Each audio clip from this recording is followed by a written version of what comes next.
Paper Zen. In this video, I'll be showing you 3 different ways to cut your own quilling strips using an electric cutting machine, such as a Cricut Explorer. And I have a bonus for you at the end that I'm sure any paper crafter will love to use on many occasions. Cutting your own quilling strips with an electric cutting machine is really quick and easy, and it's how I've been cutting my own paper for many years now. I had to cut my own thicker paper for on-edge quilling or quillography projects because vendors just didn't offer it until the last couple of years. Ever since I made cutting files for myself, I've been giving them away on my blog. If you've downloaded my cutting files in the past, then you'll want to download my updated files because I've made significant improvements on them. My files are created in 5 widths for both inches and millimeters. The file formats are saved in both SVG and DXF. Here's a quick glance at the models that can import these file types. How are my cutting files improved? I'm so glad you asked. Here's a mock-up of some lines and my cutting machine. My first cutting machine was a Silhouette SD. The width was about 9 inches max, so I had to cut my quilling strips vertically on my page like this. The paper rolled back and forth, taking longer to make the cuts. My current cutting machine is a Cricut Explorer Air, and I can cut up to 12 inches wide. This allows me to turn my paper horizontally, and so I've drawn my lines differently. Now my blade picks up and places itself close to one another, so I'm asking the machine to travel back and forth as minimally as possible. This means less time cutting and more time for quilling. If you're new to electric cutting, you may not realize that to cut paper, you have to stick it down to an adhesive mat and feed it into your machine. For my Cricut Explorer Air, there are different types of mats with varying strengths of grip. Here's a light, standard, and strong grip. As you can guess, it's meant for different types of materials. When I'm cutting thinner paper, like this Daiso paper, or something closer to conventional quilling paper, I would use this light grip. If you use a brand new mat, removing your paper can result in curling. There are ways around this though. Now the more you use the mats, the less sticky they become. As you can see, I've loved using this standard grip mat, so it's lost quite a bit of its grip. At this point, I can safely use it as if it were a light grip mat. However, I do use a brayer to ensure all my paper is stuck down. Any pocket of air can cause my blade to snag my paper. I know the manufacturers won't advise doing this, but I do have a video showing how to make your mat sticky again. I've done it many times to give my mat new life again. I'll leave a link in my video in the notes below. Before I start diving into the first method of cutting, if you enjoy paper quilling tutorials like this, please support my channel by hitting the like button, and YouTube will share it with more people. And thank you to everyone who leaves me a comment. It really gives me motivation to make more when I know it's helped you in your craft room. Method 1. Cutting with margins. As you can see, I've left margins on both sides of the paper. This method is great for keeping all your strips super tidy because they'll never ever get tangled. You could choose to leave a wider margin on the left side and simply hole punch the sheet and store all your strips in a binder. The downfall of this method is that you waste some paper on both edges. And if you tear it away from the sheet, you have to trim the ends to make them clean.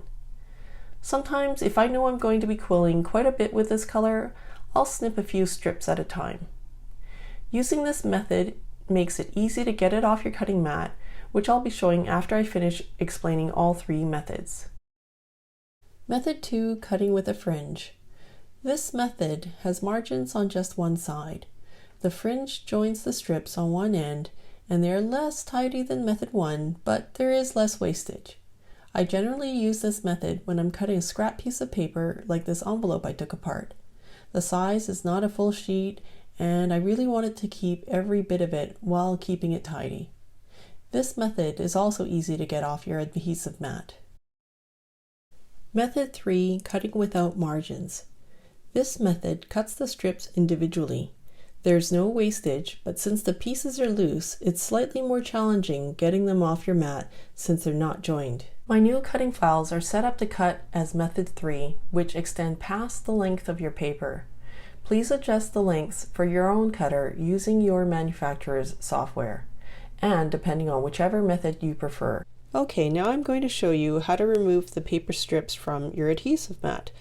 I'm using fairly thin sort of laser copy paper and a pretty new light grip adhesive mat, and I have managed to cut all 3 methods, 1, 2, and 3 on one sheet of paper just to make it, more condensed. I'm going to use my needle tool and just pry up the corner here from the edge of the first strip and peel it back just to show you what happens when you peel it this way. So just as we saw before, it makes a curl, which isn't what we want. So instead what I do is I pick it up. This is method 1, so it's got all the sides intact on both ends here. And I'm just going to pry up a little bit of a corner, and then I'm going to flip this upside down and peel the mat away from my strips. And so because this is fringed here, it's really easy for me to keep my hand here on top of the paper, and basically I'm bending my mat, not my paper. And as I move along, I'm going to shuffle along with my hand and just basically keep the strips straight. And that was the easiest one. So here are my strips, and they're fairly straight. They're intact on both sides. So that was method 1. So method 2, I'm just going to show you up close. This is the edge where all the strips are loose, and this is the edge where they're all intact. So again, I'm just going to pry up just this edge here and lay it flat on my table, just as before. Move along my hand and peel the mat back.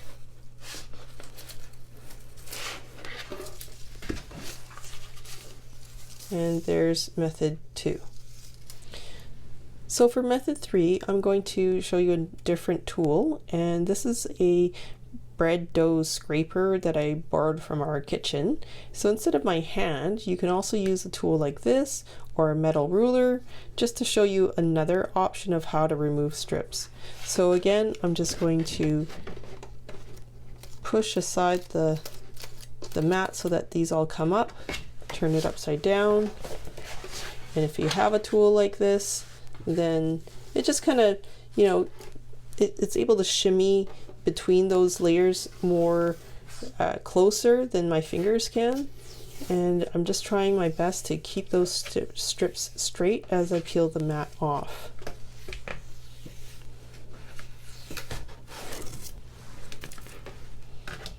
And there are our strips. So as you can see, it creates a lot less curl than peeling it up from the front. If you are thinking about buying a cutting machine, please do your research first. Join Facebook groups and look on YouTube and see what others make. Think about crafts that you enjoy beyond quilling and see if a machine can do more than just cut your strips of paper.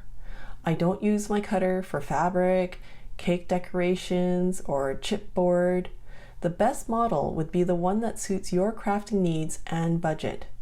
My first cutter was a Silhouette SD, and then I bought the Cricut Explorer Air. The Cricut came with a great introduction project and some materials for me to test the settings. I know Silhouette has come out with better models since then, so I can't comment on current models and unboxing experiences. I'm by no means an expert.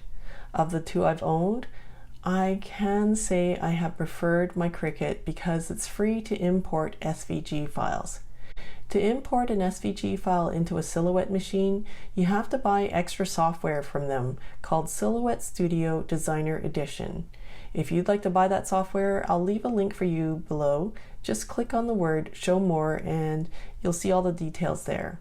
You can import my DXF files for free into your Silhouette, and that's okay for straight lines like our quilling strips, but DXF files can't do curved lines. It'll make the curved lines out of many numerous straight cuts, and it's just the nature of this file type. So if you want to cut my custom fringed flowers, for example, it just won't cut clean curves unless you import an SVG file. Each manufacturer has their own software, but you can even buy third-party software. I've never bought any, so again, I can't comment on that. I use Adobe Illustrator because I'm a graphic designer, and I would definitely say it has a much steeper learning curve than all these other types of software. There's definitely a lot to consider if you're buying an electric cutter, but I honestly love my Cricut cutter and I can't imagine my craft room being complete without it. And now on to my special treat for you. I've made the words Happy Birthday attached to a quilling strip in 3 different ways. The first is the easiest to handle because all the letters are attached on both the top and the bottom. Take your quilling tool and gently curl the ends as if it were ribbon. And voila! You have a decoration that's so much better than a generic bow. For the second version, the words are on either end. This lets you add some playfulness because after you curl the strip, just let the words dangle unattached so it moves. For the third version, the words are in the middle. We just curl the ends down and bend the letters up. Add another curl in there for fun and you're done.